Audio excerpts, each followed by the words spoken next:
ہم نماز کو بوجھ سمجھ کر ادا کرتے ہیں، بعض اوقات یار بس سر سے بوجھ اتارنا ہے، نہ دل لگ رہا ہے نماز کے اندر، جلدی جلدی نمازیں پڑھ رہے ہیں، اور خیالات کی یلغار ہے، یلغار، خوف خدا کے ساتھ نماز ہی نہیں پڑھ رہے۔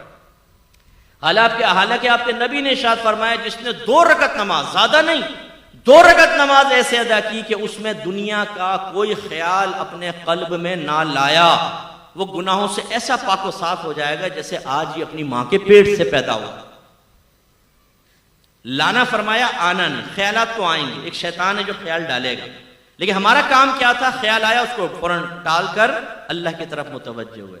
اللہ کی طرف متوجہ ہونے کا مطلب کیا ہے؟ کوئی ذات باری تعالیٰ کا تصور تو نہیں آئے گا نا بھائی ذہن میں، جو نبی نے فرمایا تم ایسے نماز پڑھو جیسے تم اللہ کو دیکھ رہے ہو۔ اگر تم اللہ کو نہیں دیکھتے تو وہ تو تمہیں دیکھ ہی رہا ہے، تو اس کے دیکھنے کا یقین ذہن میں حاضر کریں، یا پھر جیسے مدینے کا تصور کر لیا، مکے کا تصور، موت کو یاد کر رہے ہیں، میدان محشر، پل صراط، جنت، دوزخ، یہ ذہن میں لا رہے ہیں۔ یہ دنیا نہیں ہے، یہ آخرت۔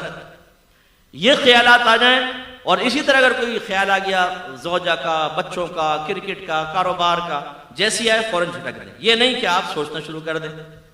تراویح میں کھڑے ہو گئے ایک نوجوان اور پی ایس ایل اسٹارٹ ہو گیا، بولنگ کرا رہا ہے، بیٹنگ کر رہا ہے پوری، اور میچ بھی جیت گیا، ٹرافی بھی اٹھا لی، لیکن جیسے ٹرافی دینے لگے امام صاحب نے کہا اللہ اکبر، ٹرافی غائب، تو رکوع کرنا پڑا۔ تو یار ابھی ٹرافی بھی مل جاتی۔ ایک کنجوس آدمی تھا، اس کو وہ نماز، اس کو مسجد میں پہنچا تو جماعت نکل گئی، تو بڑا افسوس کرنے لگا۔ لوگ بڑے متاثر ہوئے، کہا کہ ہمیں آپ کے جذبے سے بہت سیکھنے کو ملا ہے کہ آپ کیا جماعت نکل گئی اتنا آپ دکھ کر رہے ہیں۔ نے کہا بھائی یہ بات نہیں ہے، مسئلہ یہ تھا کہ جب امام صاحب کے پیچھے نماز پڑھتا تھا نا تو اپنی دکان کا پورا حساب آرام سے کر لیتا تھا۔ اب امام صاحب اکیلے نماز پڑھوں گا تو حساب کے علیحدہ ٹائم نکالنا پڑے گا، میرا وقت نکل جائے گا۔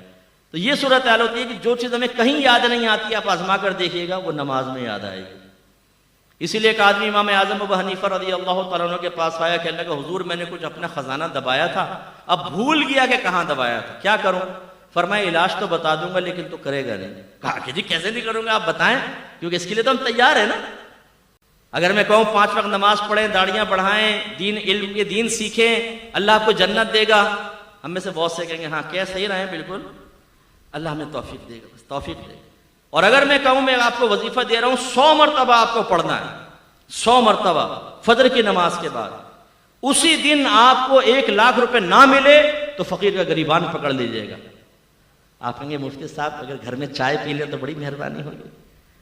پھر آپ اس کو پوچھیں گے، پوچھنے کے بعد اگر میں یہ بھی کنڈیشن لگا دوں کسی نے شور کر دیا نا یا آپ بھول گئے گنتی، ختم، دوبارہ شروع، تو آپ اس کمرے میں داخل ہونے سے پہلے گھر والوں کو کہیں گے کوئی آئے نا ٹانگیں توڑ دوں گا، تم لوگ کم بخت ہو، نکل جاؤ، بچوں کو باہر نکالو گھر سے، اور مصلی پہ بیٹھ کے ایک ایک دانہ یہ ہمارا استغراق ہے۔ کیوں؟ برا نہیں، آپ تو اچھے لوگ ہیں، میں دوسروں کی بات کر رہا ہوں، آپ نہ برا مانیے گا، کہ مادی شے ہمارے سامنے آئے تو ہماری کامل توجہ ہوتی ہے، اور آخرت کے بارے میں کہیں تو بالکل بھی نہیں ہوتی۔ تو اللہ کے نبی نے یہ فرمایا 2 رکعت نماز، دنیا کا خیال نہ لاؤ، گناہوں سے پاک و صاف ہو جاؤ گے جیسے آج ہی ماں کے پیٹ سے پیدا ہوں۔ لیکن یہ بھی میرے نبی نے ارشاد فرمایا، علامہ آلوسی نے اس حدیث کو نقل فرمایا، سرکار نے فرمایا آخری زمانے میں ایک شخص بھی مسجد میں ایسا نہیں ہوگا جو خشوع و خضوع کے ساتھ نماز ادا کرنے والا ہو۔